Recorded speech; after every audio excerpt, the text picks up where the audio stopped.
Hola, ¿qué tal? Sean bienvenidos a otro miércoles de Noctámbulos, o más bien a otro Noctámbulos de miércoles, para que no se pierda el chistecillo. Y estamos muy contentos de estar aquí con ustedes una vez más. Mi nombre es Emanuel Morales, me acompaña mi compañero y amigo Kevin García. Y hoy les traemos un par de casos muy interesantes, pero antes de eso, les recordamos los anuncios de siempre, que se unan a nuestros grupos Noctámbulos Podcast por allá por Facebook, también a los habitantes de Mundo Creepy, por ahí luego avisamos también de este tipo de cosas, de detalles, respondemos preguntas y es como muy directa ahí la convivencia. Igualmente los invitamos a que si todavía no lo hacen, sigan a los demás canales de nuestro proyecto Mundo Creepy, que abarca tanto Noctámbulos, que es el canal que están ustedes escuchando ahorita, y también Mundo Creepy, el canal digamos original, el canal oficial de Mundo Creepy, donde hoy justamente se acaba de subir un nuevo video. Ahora sí, vamos a empezar con los temas del día de hoy, que la verdad es que va a valer la pena, creo que tanto anuncio, porque los temas están buenísimos, gente, se los prometo. El caso que les traigo yo, el caso que decidí investigar, es un caso que debo decir honestamente que me enteré hace muy poco. Yo tengo, como ya les he dicho, una lista de historias, de casos que tengo ahí, no en un orden en particular, de cosas que me interesan, y luego regreso a ellas de vez en cuando y digo, es el momento de traer esta o aquella o así.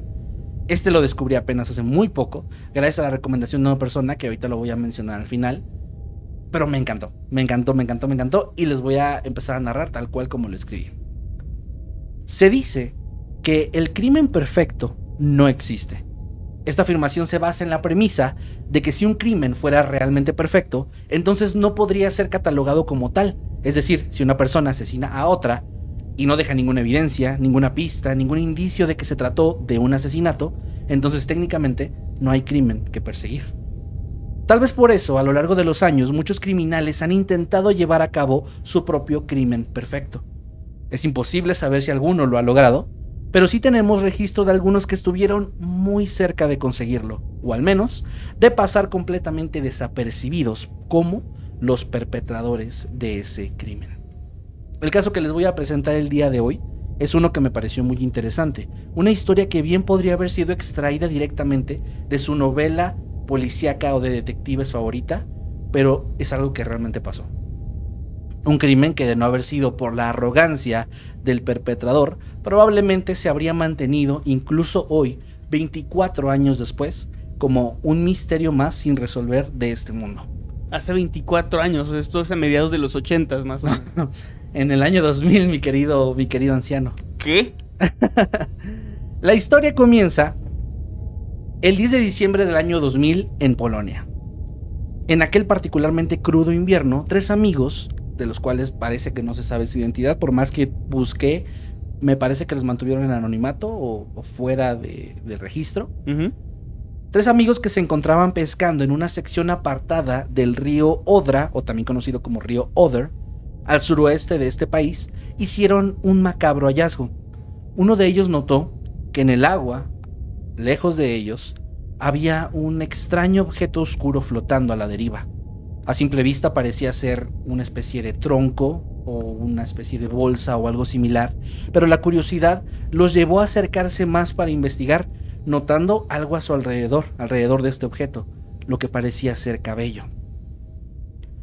Los 3 hombres, utilizando sus propias cañas de pescar, movieron el objeto, descubriendo muy pronto que se trataba del cuerpo de un ser humano, sumergido en las aguas heladas de este río. Las autoridades fueron contactadas de inmediato y pronto el lugar se llenó de policías, investigadores y paramédicos.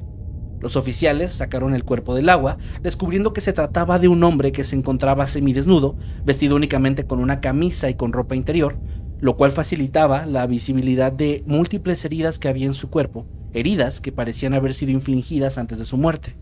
La autopsia reveló que este hombre había sido atado de una manera particularmente cruel. Tenía una cuerda alrededor del cuello, que también esta misma cuerda sujetaba sus manos a la espalda. Es decir, que cualquier intento que él hiciera de moverse, solamente pues apretaba más la cuerda y lo asfixiaba más. El informe forense reveló que este cuerpo había sido golpeado, y por otro lado la víctima había sido privada de alimento durante varios días, ya que no se encontraron restos de comida en su sistema digestivo. También se encontraron señales de ahogamiento, por lo que se determinó que muy posiblemente la persona había sido arrojada al agua todavía con vida. lo que enfatizaba la crueldad de este crimen. Sin embargo, hubo un debate por ahí entre los médicos forenses y los especialistas porque no llegaban a la conclusión de si se había ahogado en el agua o había sido víctima de estrangulamiento y luego había sido arrojado ya muerto al agua. Que yo pensaba que en todos estos casos siempre era fácil saber esa diferencia por el tema de que si hay agua en los pulmones, pero parece que no. Parece que no es así, parece que sí puede haber un margen ahí que te permite irte para un lado o para el otro. Ahora, tras comenzar a investigar, la policía no tardó mucho en conectar este descubrimiento con el informe de una persona desaparecida en Wrocław, una ciudad que se ubica a unos 100 kilómetros del lugar donde este cuerpo fue encontrado. La persona desaparecida era un hombre llamado Dariusz Janickiewicz. Bueno, perdón, es que es polaco esto. Es Dariusz Janickiewicz. Janickiewicz. Un empresario de 35 años, propietario de una agencia de publicidad. Las autoridades llamaron a su esposa, quien se mostró demasiado afligida y se negó a identificar el cuerpo, por lo que la madre de Dariusz fue quien terminó identificándolo, reconociéndolo por una marca de nacimiento en su pecho. La investigación ya había dado para este punto un paso enorme. Ya tenían el nombre de la víctima. Con esta información pudieron comenzar a rastrear los últimos movimientos del empresario polaco. Dariusz había desaparecido semanas atrás, el 13 de noviembre, después de dejar su oficina para reunirse con un supuesto cliente. Su recepcionista dijo haber recibido más temprano ese día una llamada donde un hombre le solicitó hablar con Janickiewicz, quien se encontraba fuera en esos momentos. Después, el hombre en la línea solicitó el número personal del empresario y tras recibir esta información colgó la llamada. Esta llamada después fue rastreada y se descubrió que había sido hecha desde un teléfono público. Y es importante que la mujer, la recepcionista, mencionó que el hombre se notaba molesto, se notaba apresurado e incluso empezó en algún momento a tratar de fingir que quería un servicio y cuando ella no entendió mucho, él dijo, no quiero hablar de esto contigo, quiero hablar con Dariusz. Muy específicamente por nombre y todo. O sea, era un cliente al parecer, pero no parecía un cliente habitual. Tras esto, ella vio cómo dos hombres parecían estarlo esperando afuera del local y tras esto, cuando Dariusz salió, ya nadie supo nada de él durante semanas. Esta desaparición había desconcertado a la policía desde el inicio, pues habían indagado en su vida y revisado sus relaciones personales, incluyendo contactos laborales y personales en búsqueda de posibles conflictos o rivales o enemigos que pudieran señalar el motivo por el cual alguien lo asesinaría y lo asesinaría además de esta manera. Sí, algo muy cruel que se ve que era como... O sea, no era solo matarlo, sino que sufriera. Con saña. Sí. Ahora, sin embargo, embargo... es el momento donde procedo a burlarme de la horrible muerte de una persona, porque es lo que hacemos aquí en este podcast. Entonces déjeme, pienso en un chiste para eso. ¿Quieres dar contexto? Sí, perdón. Es que había un comentario por ahí que decía que se le hacía...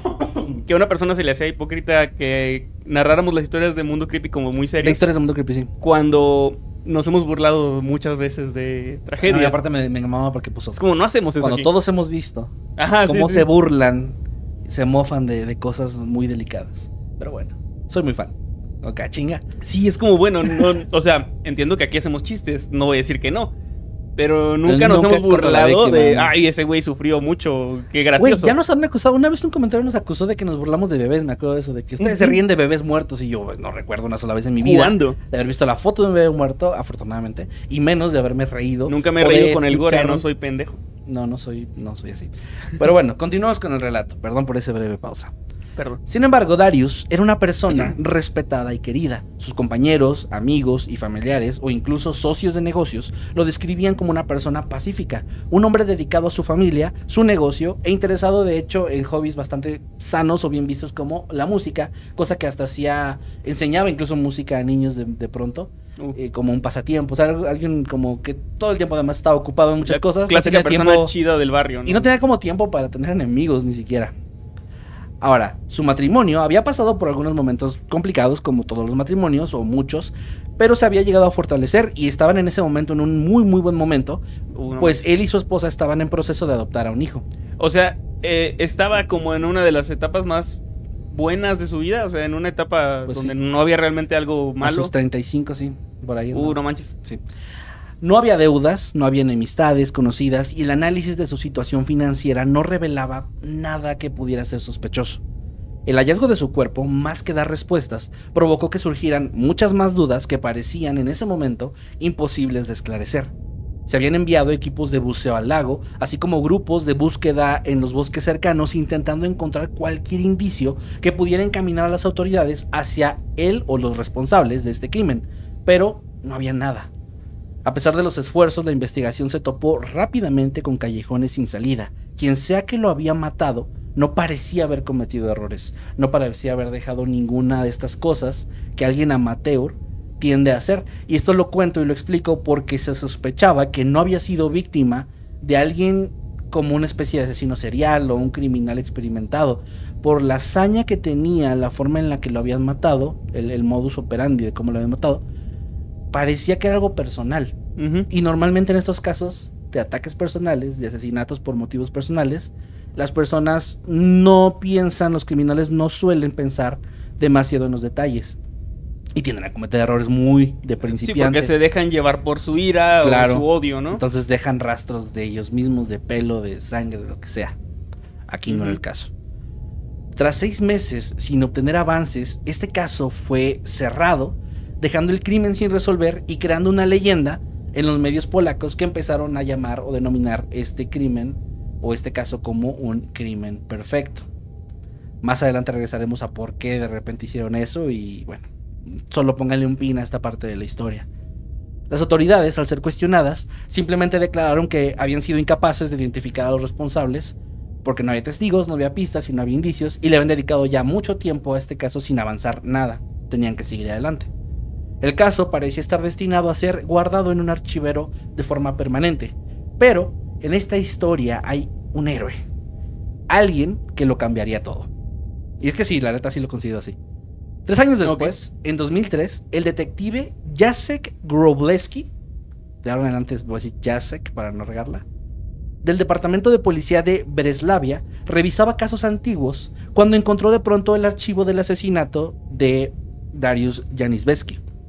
Desde joven, Jacek había sentido una fascinación por la psicología criminal y por adentrarse en la mente de los delincuentes. De hecho, ya después de haber empezado a trabajar como policía y después como detective, fue a estudiar psicología solo para tratar de entender la mente de los criminales. Estaba muy comprometido. Estaba súper, sí, era muy dedicado.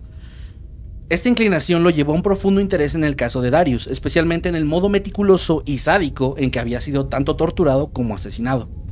Examinando el caso, el detective Jacek comenzó a ver elementos que consideró posibles pistas. Por ejemplo, el asesinato parecía impulsado por una motivación personal y un desprecio absoluto hacia la víctima. El cuerpo, encontrado semidesnudo, indicaba que el asesino no solamente quería matar a Dariusz, sino también lo quería humillar. Claramente había un motivo personal ahí detrás. Con los años de experiencia que tenía, él sabía que la mayoría de los casos archivados que terminaban siendo resueltos siempre tenían algo en común. Varios de los que resolvió él, por cierto.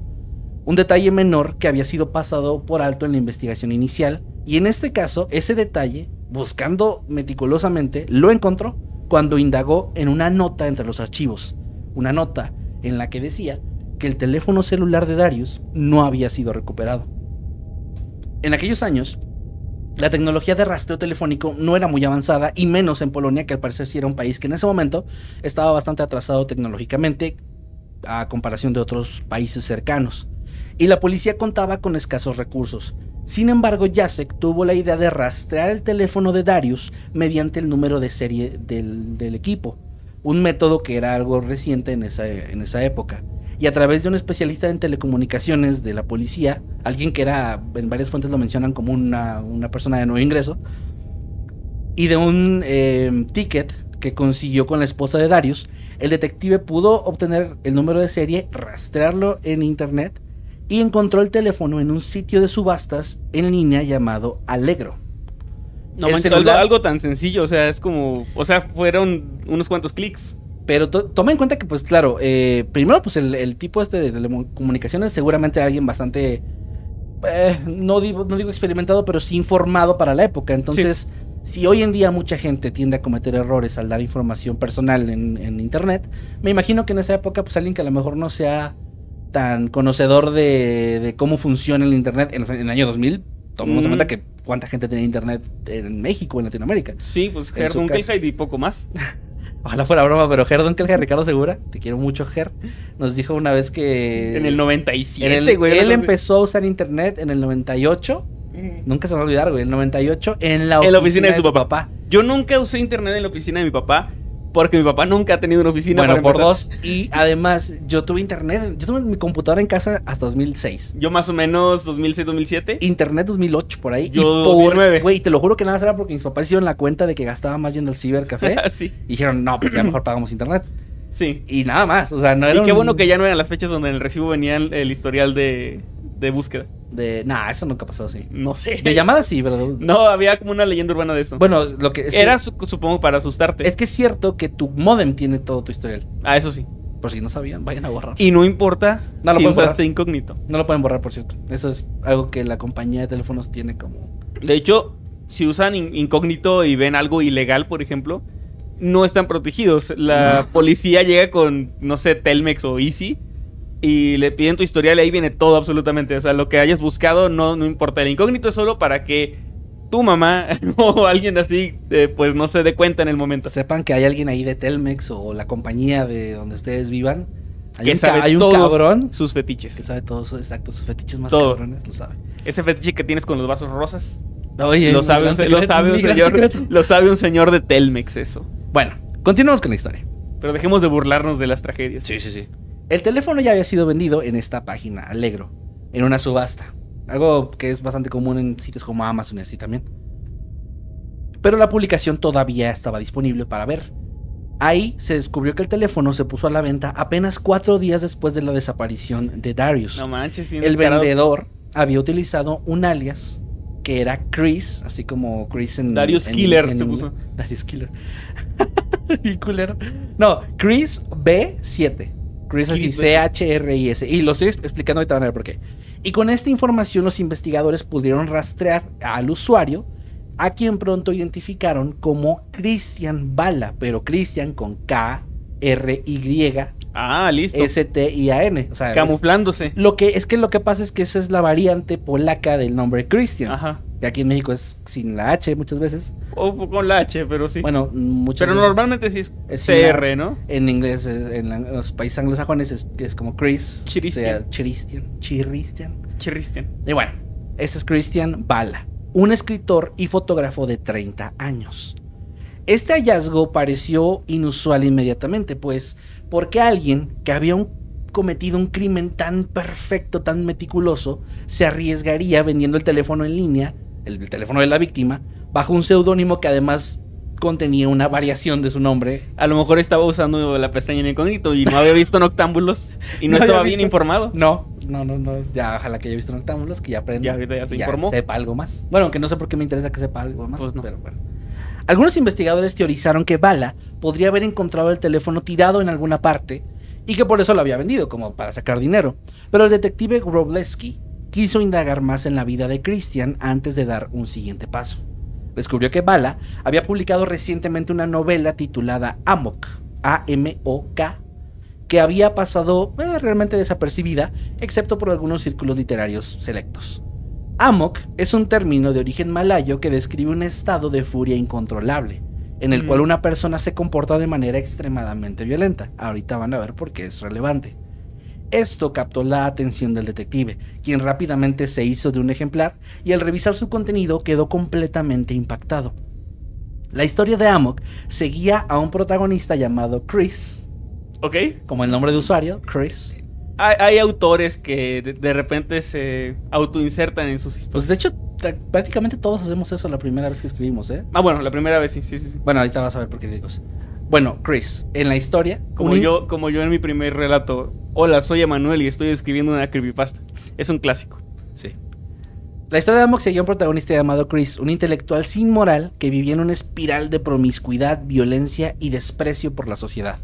En un momento crucial de esta historia, el protagonista asesina a una mujer, una amante, describiendo el acto de forma muy gráfica, muy sádica, y en medio de este acto de asesinato, utiliza una cuerda para atar a la víctima, de una manera extremadamente similar, por no decir idéntica, a cómo las autoridades habían encontrado a Darius años atrás. ¿Esa información era pública o no sabes, o no sé si tengas ese Ahorita dato? sí lo tengo, pero ok. déjame hablar, hijo de tu puta madre. Bueno, No, bueno, no me acordé que tu mamá ve esto. No es literal cuando le dices hijo de tu puta madre a un amigo, ¿eh? no, si es literal. Máximo sí es literal. respeto. No, máximo respeto a la Qué señora. hipócrita eres que dices esto y luego vas y le saludas a mi mamá. No, pero yo no a tu mamá, máximo respeto, la quiero mucho, güey. Ah, No, bueno. no, espero que nunca se ofenda por eso. Eso es algo que decimos los chavos. Sí. ¡Ay! Bueno, ya. Es que lo que sea que diga voy a quedar mal. No, saludos a mi jefecita. no Saludos, es cierto, máximo ma. respeto, la quiero mucho. Mientras más profundizaba en el texto, más se convencía el detective de que Amok era algo más que una simple obra de ficción. Parecía una confesión de un crimen y de la mentalidad de su autor. Con esto en mente comenzó a indagar Especialmente todavía porque más. le puso el mismo nombre que él. No mames. Sí. Con esto en mente comenzó a indagar más en el pasado de Christian Bala. Y ahora les voy a platicar un poco de él.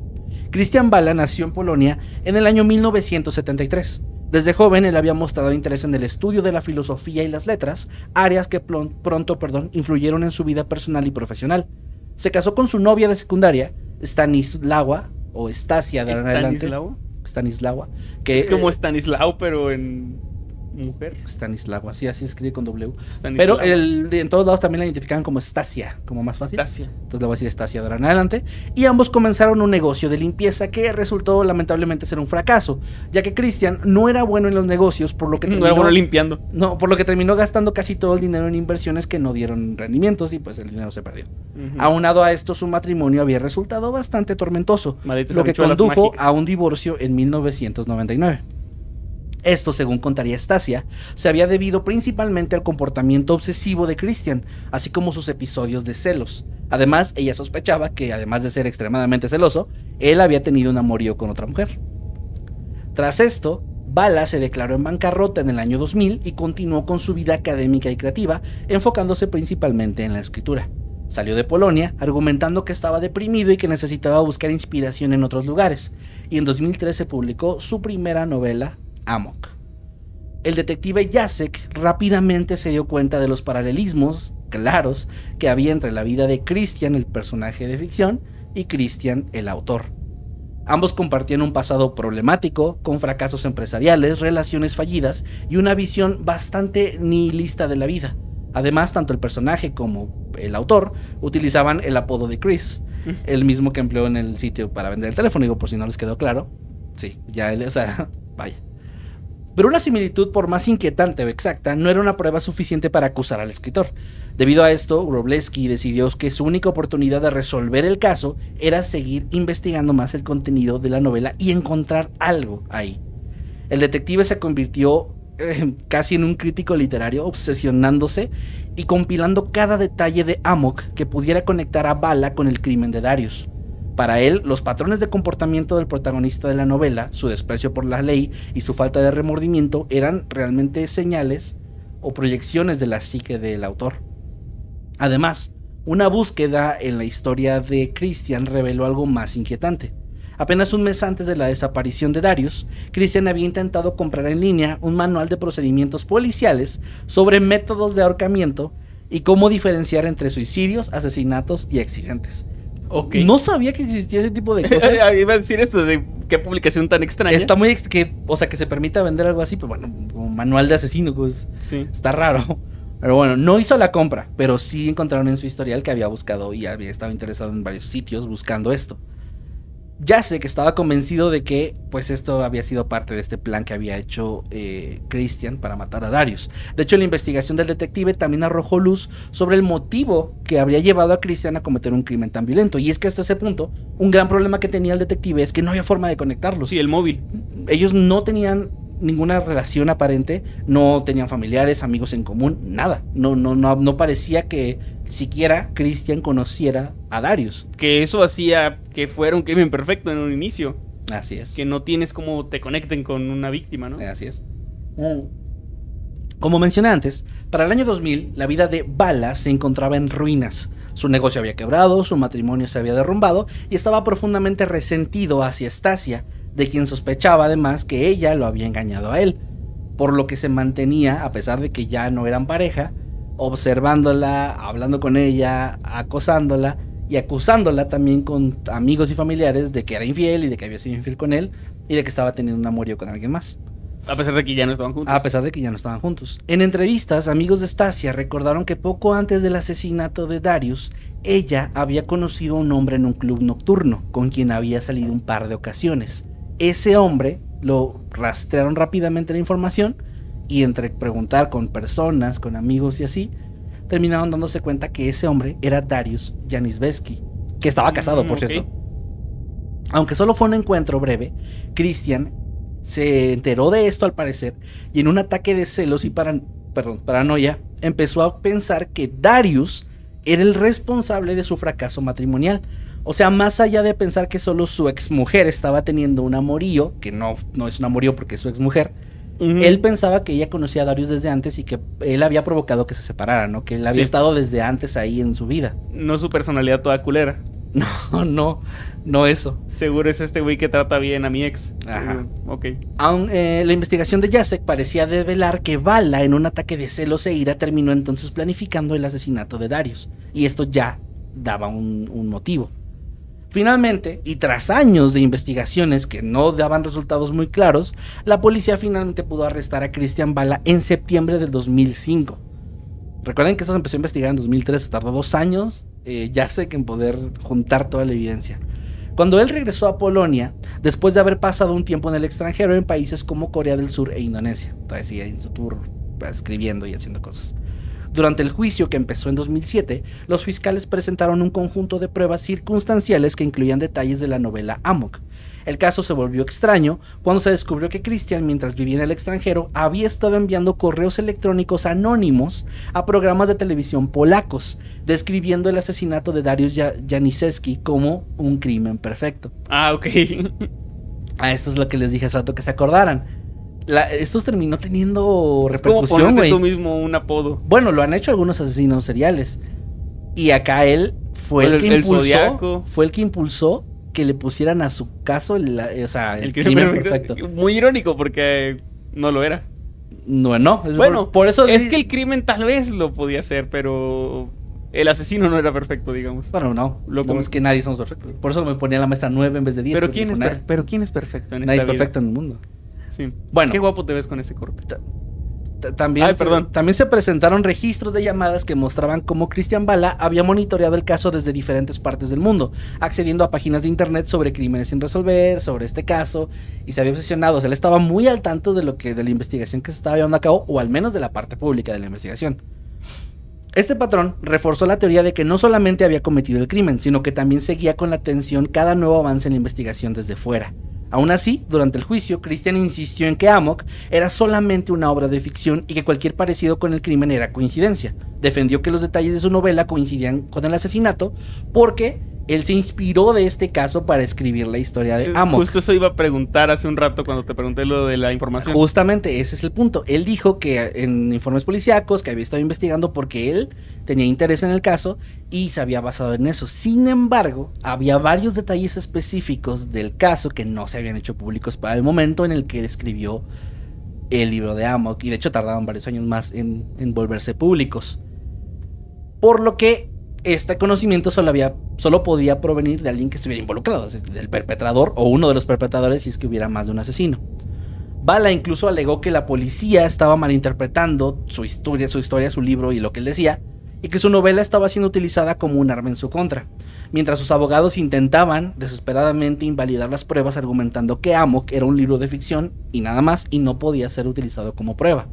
Pero las similitudes y la cantidad de pruebas circunstanciales terminaron inclinando la balanza en su contra. Y así, en el año 2007, Christian Vala fue declarado culpable y sentenciado a 25 años de prisión, siendo el veredicto confirmado tras una apelación al siguiente año, en 2008. Este caso rápidamente se convirtió en uno de los más impactantes, polémicos y discutidos en la historia judicial de Polonia, atrayendo atención a medios de todo el mundo, quienes apodaron a Vala como el asesino literario, y el caso como el crimen perfecto. Aunque también varias páginas del material que lo mencionaban como más extraño que la ficción. Más extraño que la ficción. Stranger ¿Eso Than no es un Fiction. título de alguna película o algo así? ¿Me Sí, suena? sí, sí, una película más reciente, como 2006, por ahí. Muy buena, es de Will Ferrell, está muy buena. Es la única película de Will Ferrell que me gusta.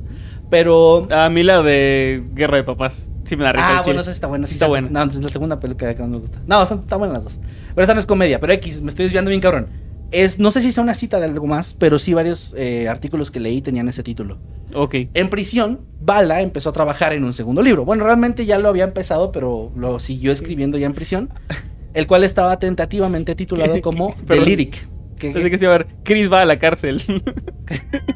Christian va a la cárcel. Así la portada así. Chócalas, güey. Estuvo bueno. Y bueno, este título es de Lyric, así de Lyric, pero Lyric con Y y K. Que traté de investigar qué significa y pues es solamente como una variación de la palabra lírica. Le gusta poner Ks y así en como variaciones. está raro. Y el caso mantuvo una notable repercusión en los medios durante un tiempo. La historia inspiró investigaciones y análisis en medios internacionales, destacándose un artículo que sí leí la mayor parte porque a su puta madre que largo está y un poquito tedioso, pero sí lo recomiendo, llamado True Crime de David Grant en The New Yorker, el periódico. Ya tienen un clip de ti diciendo su puta madre qué grande está. Ah, ya tienen uno mío. Pues es que sí está grande. Qué largo está. De hecho, este artículo se hizo en 2007 y profundiza mucho en esta historia. Pero para mi gusto, es de esos que sí le echan demasiada crema a sus tacos. Pero se los recomiendo, es larguísimo. Pero se los recomiendo porque sí leí, les juro que la mayor parte me salté un par de párrafos que dije, este güey está. Pero cuenta muchos detalles de la vida de Christian, incluso de Darius, del detective. Pero es muy como... ¿Novelesco? Está muy novelesco porque menciona cómo el detective descubre el caso, ¿no? Y menciona cómo llegó y empezó a fumar y luego vio una carpeta que resaltaba, así como que estaba... Y la agarró y dije, bueno, eso no es necesario, o sea... Sí, no sé si... O sea, pero no está clasificado como ficción. No es un artículo periodístico de David Grant. Que mis respetos porque se rifó, pero saqué varios datos de ahí, pero otros los omití porque dije, nada, mamar. Pero bueno, lo quería mencionar porque sí está por ahí. Es como este artículo se hizo muy famoso y fue como de los artículos que más impulsaron que la historia llegara a otras partes del mundo. Ajá. El caso también fue adaptado en algunas producciones, esto no te lo sabías. En 2016 se estrenó una película llamada Dark Crimes, protagonizada por Jim Carrey, que habla de este caso, donde se basa en toda la investigación de Christian Bala. ¿La quiero ver? Yo también, la quiero ver, no la vi, pero la quiero ver. La novela Amok fue finalmente adaptada al cine en Polonia en 2017 bajo el mismo título, reafirmando este interés que todavía existía y sigue existiendo, porque es uno de los pocos casos registrados, documentados, donde pues se mezcla una historia de ficción de asesinatos con la vida real y con un crimen real. Y con eso cierro mi tema el día de hoy. La verdad es que me gustó muchísimo y quiero agradecer a Leon.k porque fue la persona que a través de Instagram me mandó un reel donde alguien resumió este caso en un minuto. Pero bueno, ya investigué y sí había mucha más info que me llamó la atención y se me hizo muy interesante, así que si les interesa, pues, leer el artículo de New Yorker, pues recuerden, se llama True Crime, busquen True Crime New Yorker y el nombre de esta persona, o Amok, o lo que sea. Y ojalá que les haya gustado el caso, que a mí me pareció interesante. Muy buen tema, muy interesante. No lo conocía tampoco de nada y me llama la atención la película para verla. La de Jim Carrey. Dark Crime se llama. Sí, yo también quiero verla. Aparte 2016 fue uno de los años donde Jim Carrey andaba en esta fase experimental rara de depresión, así. Justo andaba como en esa onda muy de películas independientes, experimentales y así. Y que por cierto se me hizo muy interesante que pues ya tiene, bueno, casi siempre los casos así de este estilo son muy de Estados Unidos. Casi no andamos indagando por allá por otras partes del mundo, por el otro lado del charco, todo lo que es Europa, Asia. Y no quiere decir que no pasen cosas, lo que pasa es que de repente no llegan tan fácil. Eso es lo que iba a decir, que este caso, pues, como ya hay hasta una película con un actor hollywoodense, pues ya llegó a más lugares, pero sí me llama la atención cuántos casos interesantes como este, ¿verdad? Porque yo tampoco lo conocía, o sea, y es muy, muy bueno, o sea, tiene un buen giro y todo. A ver, bueno, entonces continuamos con mi tema. Sí. Los superchats, ya saben, hasta el final. Los casos de desaparición siempre me han parecido bastante tristes, pero también muy intrigantes. Y creo que se nota porque he traído bastantes a lo largo de este podcast. Y también he hablado mucho de esos temas en general en el canal y así. Hablas más de desapariciones que de asesinatos. Me he dado cuenta. Y es que creo que es el misterio lo que me parece muy, muy intrigante de estos casos. Porque la mayoría de las veces, aunque un asesino no se ha identificado, o aunque sea un misterio su origen o su modus operandi, me parece mucho más interesante cuando una persona parece desvanecerse de la nada y cuando no hay una pista, cuando no hay algo, o hay muchas pistas y no te llevan a ningún lado. Porque especialmente en un mundo más moderno, en un mundo, pues en el momento contemporáneo en el que estamos, creo que es mucho más difícil, incluso voluntariamente, tratar de desaparecer. Si yo quisiera desaparecer, no lo voy a hacer, si desaparezco no fue voluntario. Si yo quisiera desaparecer en este momento, creo que sería muy difícil que si ponen mi cara en los medios y así, no me encuentren de alguna manera. Y sin embargo hay casos así. Hoy les voy a contar una de esas historias, una con la que además, de hecho me identifiqué bastante con el protagonista. Hay como varios puntos ahí que dije, oye, como que igual y por la generación. Okay. Porque justo es una persona que, de estar vivo, si es que está vivo, ahorita tiene mi edad. Entonces somos contemporáneos ahí. 31. Fuimos contemporáneos a Gatada de Vatos, si es que él está aún entre nosotros. Qué buena referencia. Y les voy a hablar hoy de la extraña, muy extraña desaparición de Andrew Gosden, o Gosden. Okay.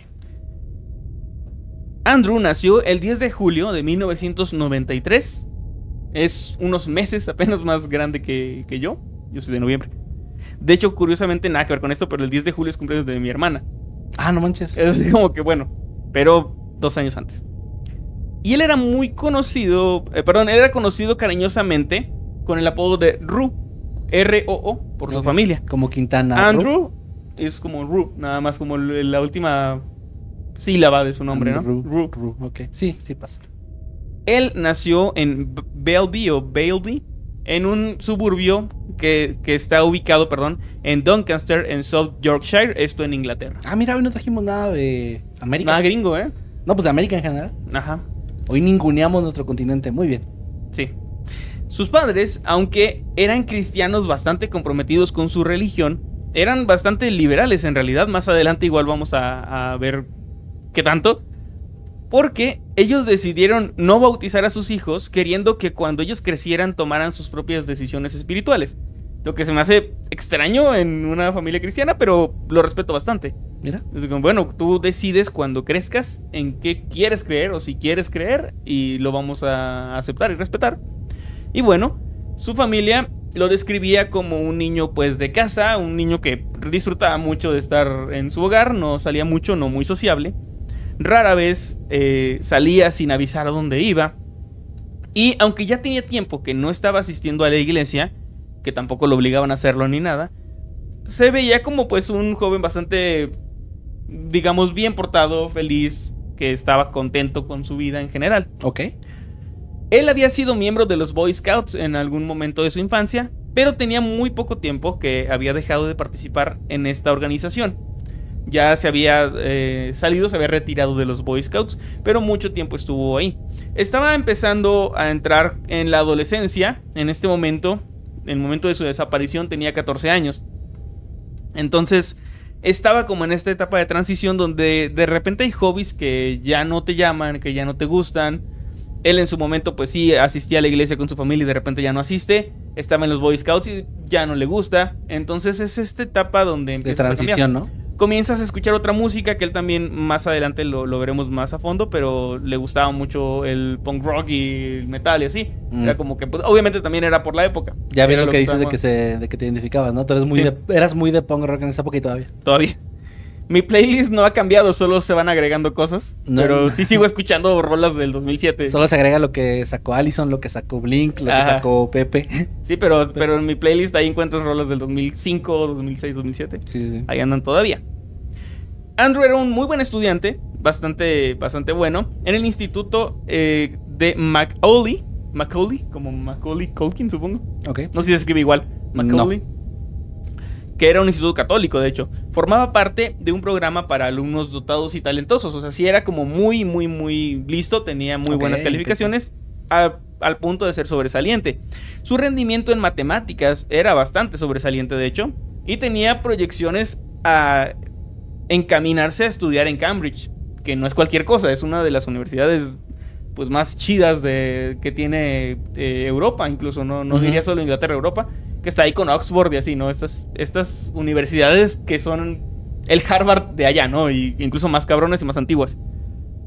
A pesar de este éxito académico, Andrew en realidad no solía compartir mucho de su vida escolar con su familia. Era como muy reservado incluso con ellos y no era alguien que compartiera mucho de sí mismo en general.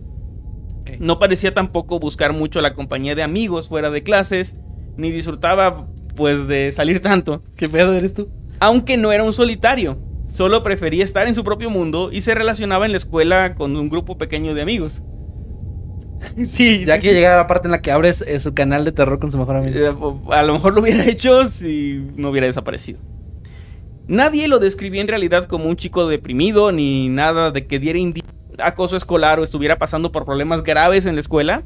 Era en realidad pues un chico bastante tranquilo que tenía pocos amigos, pero bastante leales y se llevaba bien con ellos. Ok. Así llegamos al 14 de septiembre del año 2007, cuando Andrew parecía estar de mal humor esa mañana. Y de hecho había tardado más de la cuenta en despertar, como que no quería levantarse esa mañana. Okay. Sin embargo, esto era algo inusual en él, ya que, según su madre, él normalmente despertaba sin ningún problema y era pues bastante madrugador, digamos. O sea, no tenía problemas como muchos tenemos para levantarnos por las mañanas.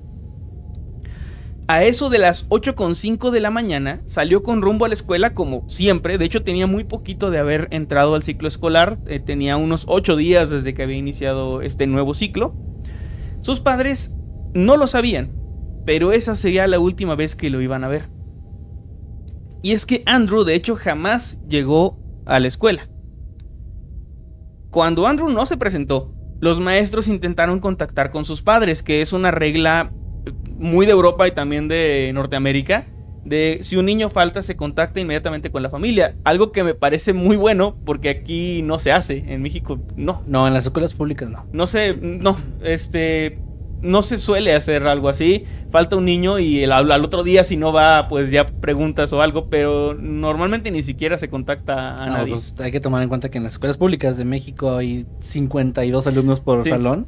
Y el profe dice, uy, no vino uno, ya son 49. Sí, es que se da cuenta, güey, porque también normalmente es un profe por materia, entonces bueno, nadie toma la primaria sí es, bueno, aunque aquí ya estaba más, sí. Pero sí, No, es que Andrew no era de primaria, por eso. No, era ya tenía 14, sí estaba como en... La secu. En segundo de secu, más o menos lo equivalente aquí. No sé cómo será en Inglaterra. No, pues no. Pero sí, bueno, allá se hace eso.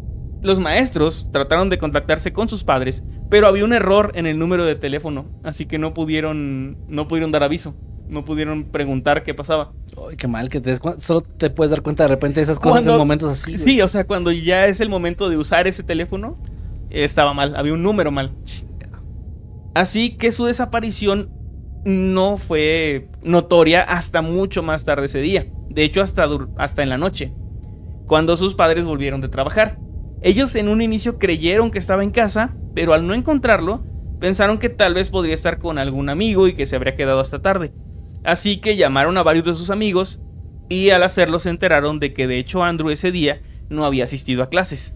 Y fue entonces que a las 7 de la noche llamaron a la policía. Recordemos que lo habían visto desde las 8 de la mañana la última vez, así que ya tendría casi 12 horas desaparecido y nadie se había dado cuenta. Que yo no culpo para nada a la familia, digo, estás trabajando, vuelves tarde a casa y es cuando te das cuenta, y si nadie te llamó, que no había estaba el número mal de la escuela, pues no tienes forma de percatarte.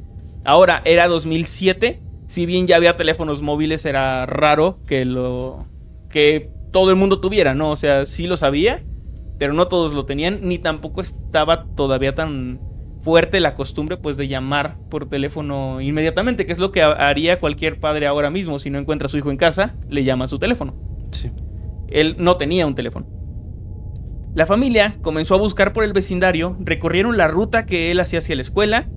Su padre y su hermana estuvieron buscando por ahí, su mamá también, en lugares cercanos. Sin embargo, no encontraron ninguna pista que indicara su paradero. Pasaron 3 días para que la policía confirmara que Andrew había viajado a Londres Y esto, como lo sabían, pues habían entrevistado a una mujer que trabajaba en la estación de trenes y ella declaró haberle vendido un boleto de tren a este niño. Al revisar las cámaras de seguridad de la estación, se dieron cuenta de que efectivamente había estado ahí.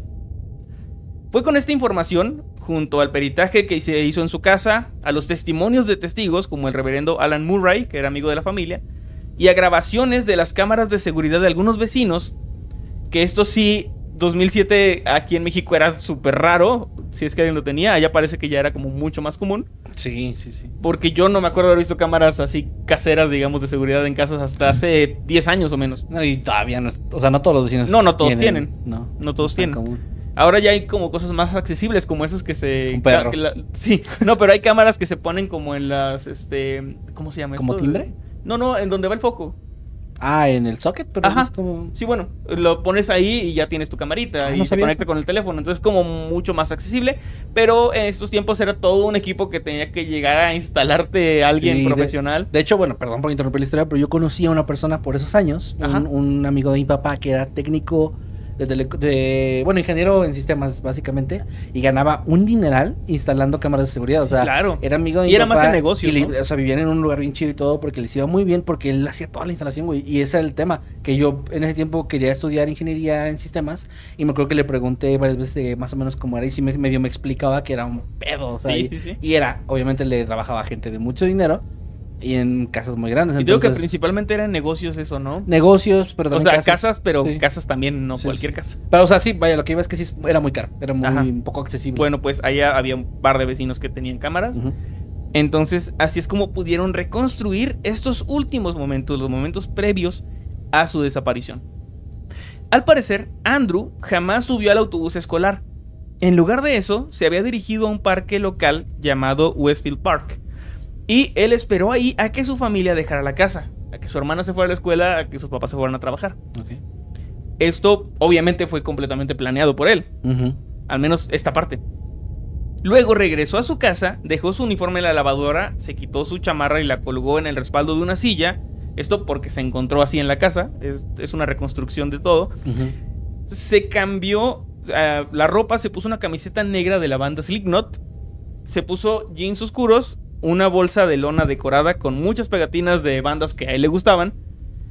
Y después de eso tomó su cartera, sus llaves, una consola portátil de videojuegos, un PSP, Ujú. y salió de su casa. Ok, eso es súper Muy raro. raro. O sea, sobre O todo sea- la consola, como que Pues sí, planeas regresar.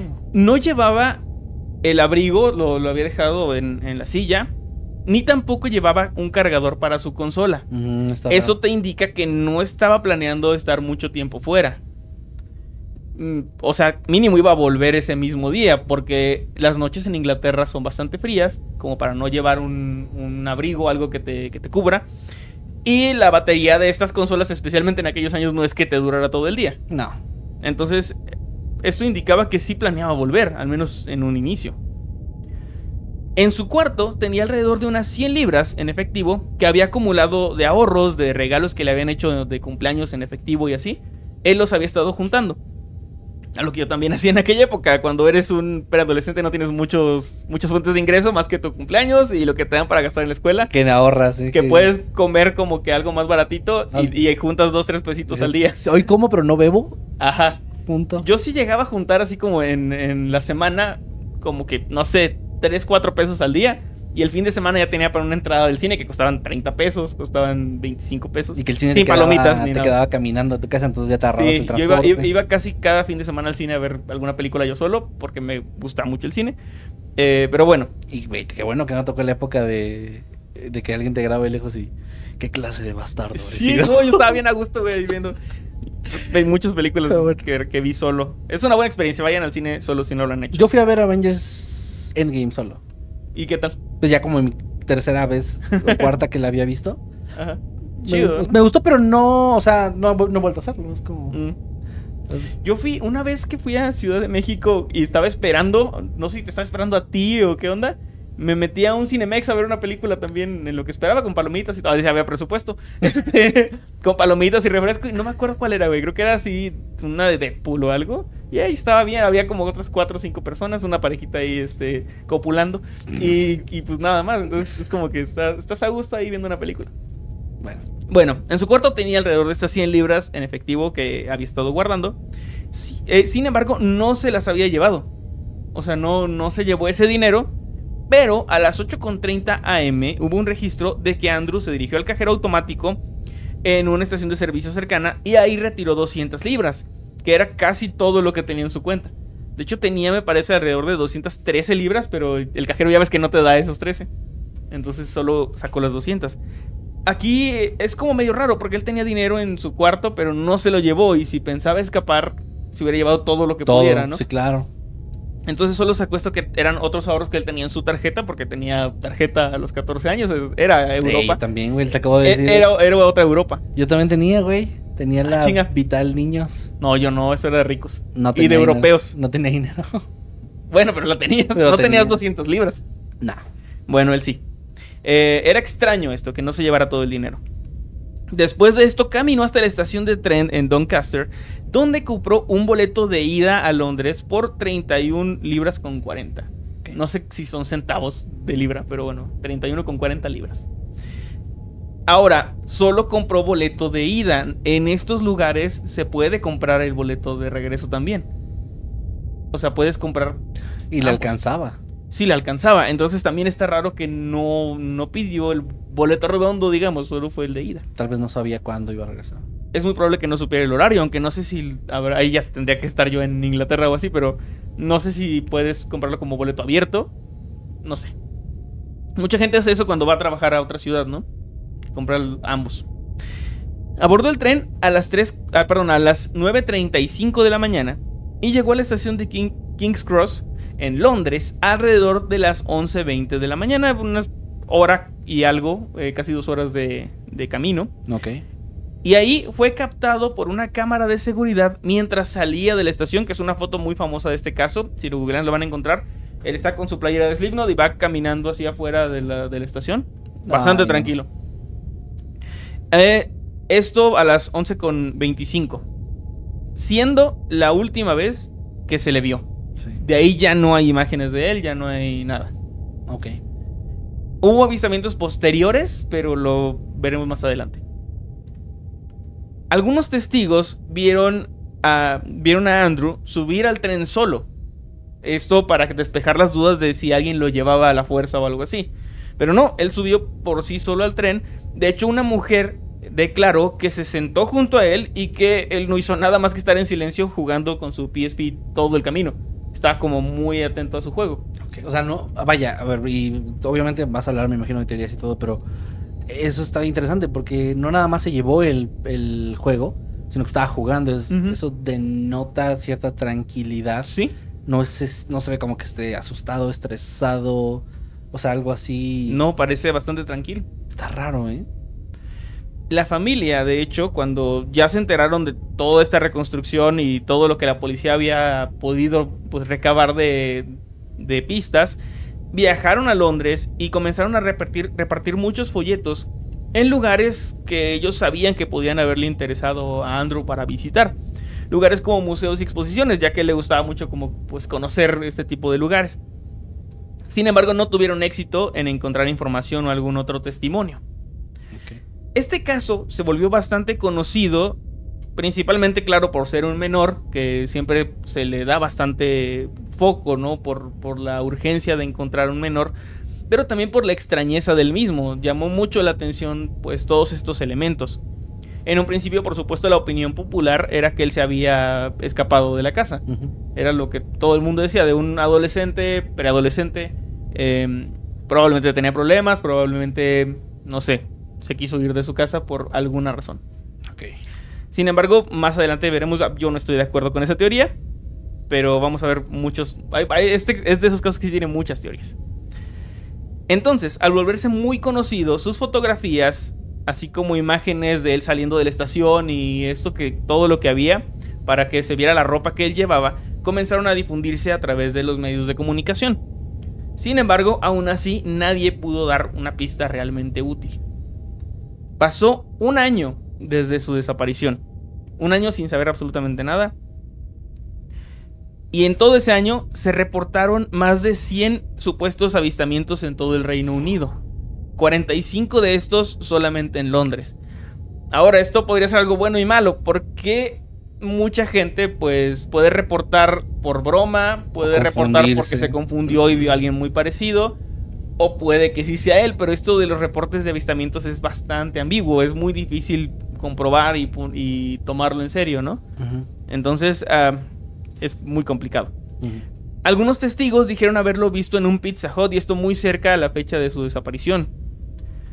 Y también dijeron haberlo visto, en un lugar llamado Covent Garden, que es un famoso barrio en la ciudad de Londres.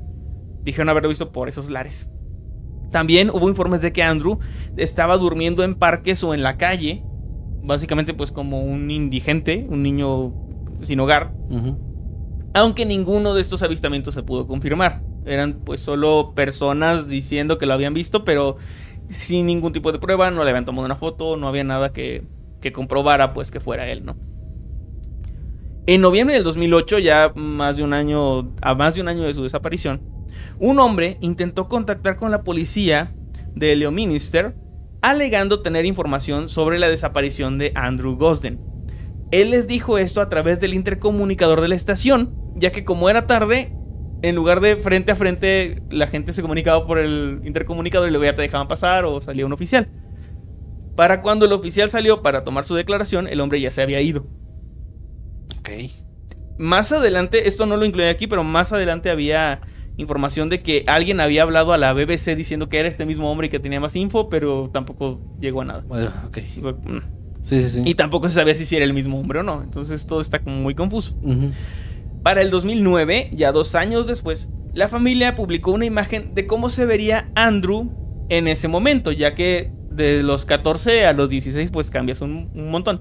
De hecho, esto lo siguieron haciendo en años posteriores como para ir actualizando la imagen de su hijo.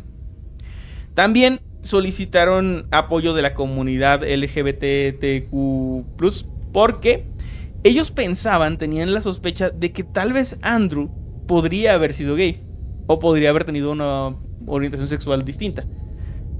Tenían como, aquí ya entraríamos como en cosas de familia, ¿no? Pero básicamente ellos tenían ciertas sospechas y pensaban que tal vez él creía que no iban a aceptarlo o algo así por la formación cristiana. Ok. Y que tal vez eso podría haberlo hecho huir. Era yo siento que ya estaban también como tratando de excavar en las posibilidades, porque ellos también declaraban que eran muy liberales en general y que su hijo sabía que de ser así pues no lo iban a juzgar ni nada, es que lo amaban. Decir, justamente iba a decir eso, que no daría, no parecen ser. Sí, o sea, su padre declaró eso, de que si así fuera, nosotros lo amamos y su hermana también, y no íbamos a hacer nada malo, ¿no? Nada para perjudicarlo. Entonces, qué feo pensar o llegar a tomar en cuenta que puede ser como tu culpa. Sí. Es que siento que sí exploras todas las posibilidades. O sea, yo creo que sí llega un punto donde dices, tal vez pensó o malinterpretó algo que yo hice o que yo dije, y por eso se fue, ¿no? Estás tratando de exprimir todas las posibilidades, y lo entiendo. En 2011, la familia contrató por fuera, digamos, a un servicio privado que hacían búsquedas por sonar, esto en el río Támesis, ya que pensaban que pudiera haberse ahogado o algo así. Estaban de plano, te digo, exprimiendo todas las posibilidades de lo que le pudo haber pasado. Sin embargo, esta búsqueda resultó sin hallazgos, no había nada sobre Andrew, entonces, pues no fue completamente infructuosa. En 2018, alguien reportó que había hablado en línea con un usuario que era Andy Roo, que era como su apodo, R-O-O, y Andy Roo es como Andrew. Y según esta persona, al hablar con este usuario anónimo, digamos, con este nickname, él le dijo que necesitaba dinero porque ya había terminado con su novio, con una pareja masculina, y no tenía dinero para la renta. Cuando esta persona le dijo que sí le iba a ayudar y que le pasara su número de cuenta, le dijo que no tenía un número de cuenta porque se había escapado de casa a los 14 años. Ok, o sea, sí Sonaba exactamente. Ajá. Y ahora esto también cuadra con las sospechas de su familia de que pudiera ser homosexual. Porque dijo que tenía una pareja masculina. Dijo novio. Sin embargo, aunque esto se reportó y la policía investigó, no se pudo identificar este usuario y no llegó a nada de la búsqueda. Ay, qué mal. Ahora, también hubo muchas críticas hacia el actuar de las autoridades. Los padres de Andrew, de hecho, se quejaron de que la policía tuvo muy poca o casi nula iniciativa en las primeras horas de la búsqueda, porque es un adolescente, porque seguro va a volver y todo eso, ¿no? Las imágenes de King's Cross, de la estación donde él llegó en Londres, no se revisaron de inmediato. De hecho, pasaron días hasta que se les ocurrió revisar cuando ya sabían que se había ido de la estación de su ciudad, de Yorkshire. Entonces era como muy lógico investigar otras estaciones y especialmente la del boleto que él compró. Entonces maldita se tardaron un montón. Como que 9 de cada 10 casos que traemos, la policía son estúpidos. Sí. Ahora, las autoridades tampoco investigaron estos avistamientos de Pizza Hut y eso es como que lo recibieron, dijeron ok, pero no fueron al lugar. O sea, realmente no hicieron nada con esa info, más que decir, bueno, dicen que lo vieron y ya. El padre de Andrew también expresó su frustración por la falta de seguimiento de estos posibles avistamientos, de la lentitud de los testigos que la habían visto, la señora que estuvo ahí. O sea, como que los interrogaron, anotaron su testimonio y luego ya no se hizo nada. O sea, como que sí estaban investigando y de hecho sí avanzaron muy rápido. En estos primeros 3 días pudieron reconstruir todo lo que él hizo. Ajá, pero ya de ahí... Pero de ahí ya nada. Y estoy seguro de que en Londres tenía que haber más cámaras de seguridad y más cosas. Sí. De hecho, se dice que investigaron cámaras después de mucho tiempo de otras estaciones, pero que había mucha gente y entre la multitud no pudieron identificarlo. Y pues ya. Bueno. Ahora, de cosas más recientes, ya en el año 2018, la familia informó de una pista que alguien mencionó. Ah, no, perdón, eso ya lo dije. Lo puse, perdón. Una disculpa. Con esto pasamos a la serie. Parece que ChatGPT no es perfecto. No, de hecho ese fui yo.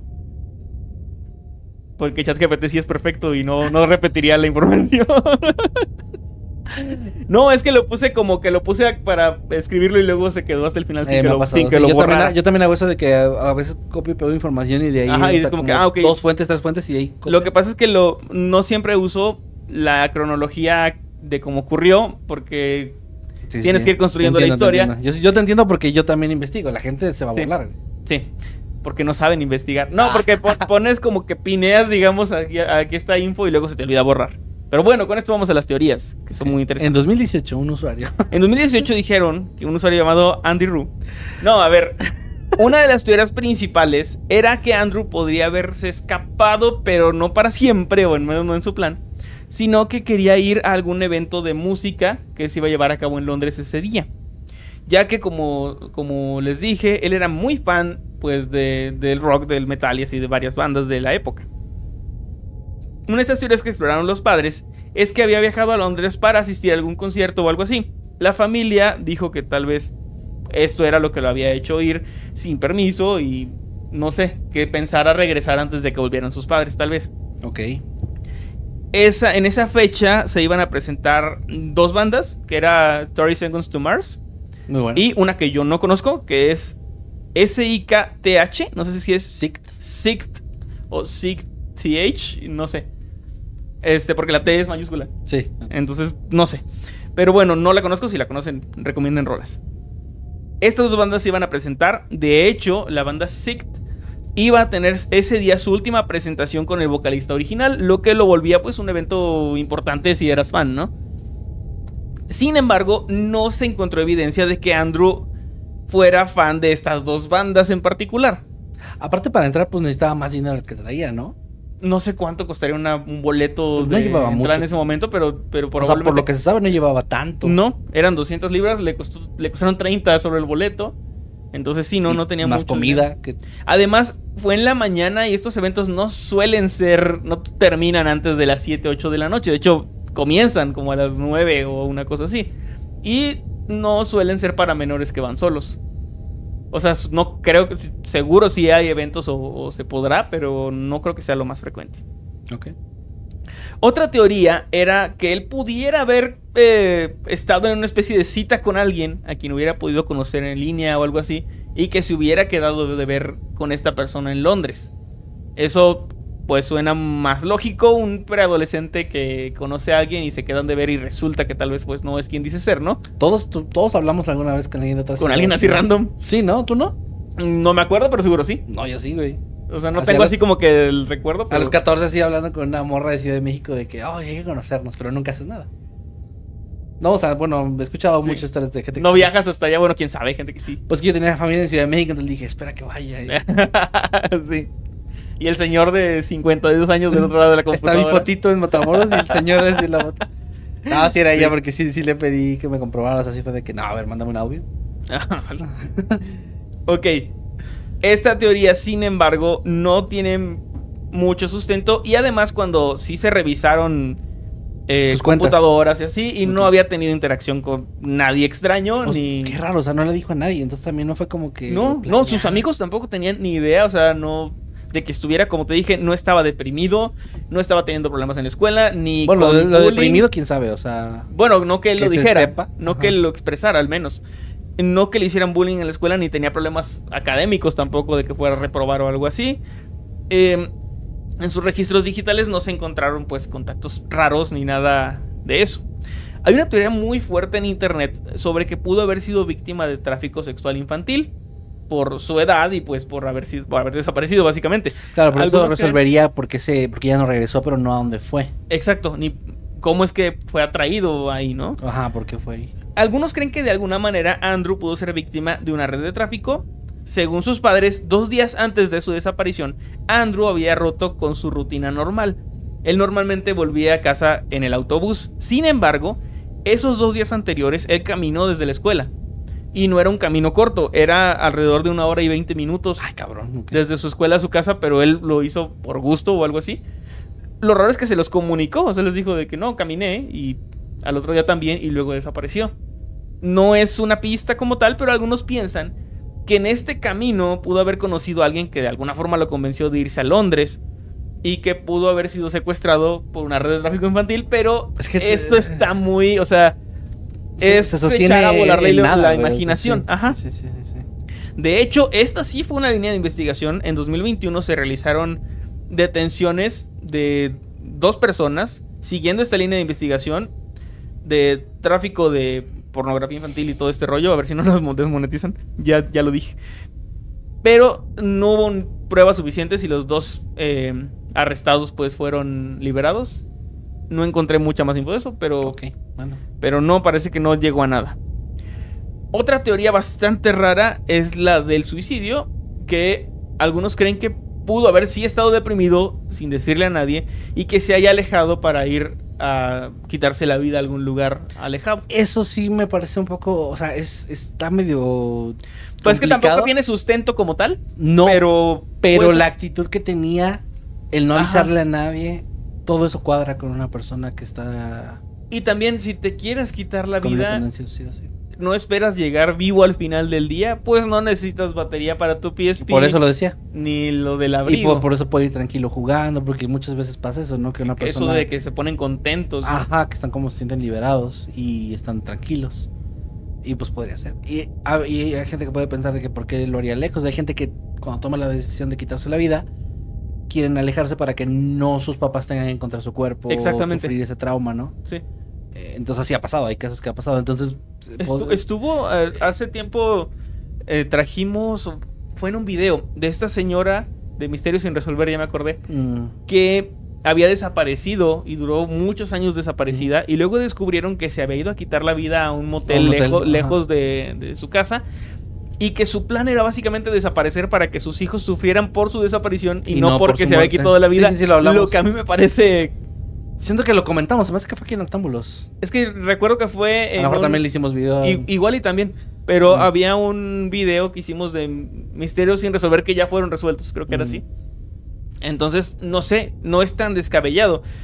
Para mí es más lógico llorar la muerte de alguien y cerrar ese ciclo que es vivir el resto de tu vida sin saber qué le pasó. Sí. Pero bueno, igual para algunas personas es al revés. Y aparte, pues en una persona en un estado mental así, pues difícilmente va es muy complicado, sí. Entonces, tomar una decisión esta más, podría ser la explicación, pero curiosamente no hay... para mí es la más lógica y tristemente, pero siento que es la que más cuadra con todo. Ujú. O sea, es que la otra es que Y que no... Ahora, él era una persona que no se comunicaba mucho con sus papás sobre la escuela y sobre su vida. Entonces sí cuadra con alguien que tal vez no diga que se siente mal y no diga que está deprimido. sí, o sea, es que ellos decían de que no era alguien solitario y así, pero sí tenía esas tendencias de no querer salir y así, pues hay gente que, como tú, que no sufrían depresión, pero sí tienen esa personalidad. Sí, Y hay como- gente que no tiene esa personalidad, pero actúan así porque sí se sienten mal. Entonces, quién sabe, es muy difícil. O sea, obviamente supongo que es un caso que tendría que analizar una persona que sepa de psicología Claro. más a fondo, supongo que ya se hizo. Pero bueno, sí, por alguna razón se me hace la más probable. Sí. Ahora pues hay muchas teorías y variantes de esas teorías. Claro. De que huyó de casa precisamente esto, de que porque era gay y no quería que su familia supiera. Huyó de casa simplemente por el hecho de querer hacerlo, o sea, como que no se sentía bien con su familia y quería iniciar de nuevo pues otra vida, ¿no? Ujú. Entonces hay muchas variantes de eso. Muchas apuntan a que fue algo premeditado, o sea, por todo lo que hizo previo a su desaparición. La mayoría de estas teorías dicen que él se fue porque quiso irse y lo que le pasó después es el misterio. Ok. Ya Sí. sea de manera voluntaria o no, algo le pasó. Pero al menos el salir de su casa sí fue completamente pues decisión suya. E ir a Londres fue decisión suya. No parece que alguien lo estuviera obligando, al menos no de manera como una amenaza o violentamente, ¿no? Pudo haber sido convencido, sí, pero no hay tampoco datos que nos digan eso. Cabrón, qué buen caso, güey. Y bueno, ya para cerrar, el caso de la desaparición de Andrew Gosling sigue siendo un caso de los más extraños y que siguen sin resolver hasta ahora. Su historia, de hecho, ha dejado una huella muy profunda en su familia. Ellos han seguido buscándolo todos estos años, siguen actualizando la fotografía de él para ver cómo se vería. Y no han perdido la esperanza de encontrarlo porque continúan manteniendo su habitación intacta y las cerraduras de la casa sin cambiar en espera de que él vuelva porque se había llevado una de las llaves. Qué fuerte. Y con eso llegamos al final de este caso. Pues bueno, muy buen caso, muy interesante. Es de esos que me gustan ese tipo de historias que te dan muchas teorías, ¿no? Porque pues hay Demasiadas. de repente hay mucha información a veces, pero hay tan pocos indicios claros que te da, o sea, obviamente lo digo como analizándolo desde como un caso. Obviamente qué feo que pase, porque eso pues para la familia es desesperante, ¿no? Pero qué buen caso trajiste el día de hoy, Manuel. Muy bien Le investigado. agradezco a Crix, a mi esposa, porque ella me sugirió este tema. Muy bueno. Se apagó una luz. Se nos apagó una de las Ya no luces. aguanto. Bueno. Bueno, gracias por habernos acompañado en esta emisión de Noctámbulos. Ojalá que les hayan parecido interesantes los casos. Ojalá que se hayan entretenido. Gracias por habernos acompañado. Ya saben que los miércoles son de Noctámbulos y los Noctámbulos son de miércoles. Así que nos vemos la próxima semana. Yo soy Emanuel Morales. Me encuentran en todos lados como @Emanuel_Night. Yo soy Kevin García. Me encuentran en todos lados como @KevinMasketman. Y pues cuídense mucho. Nos vemos la próxima semana. Que estén bien. Y bye.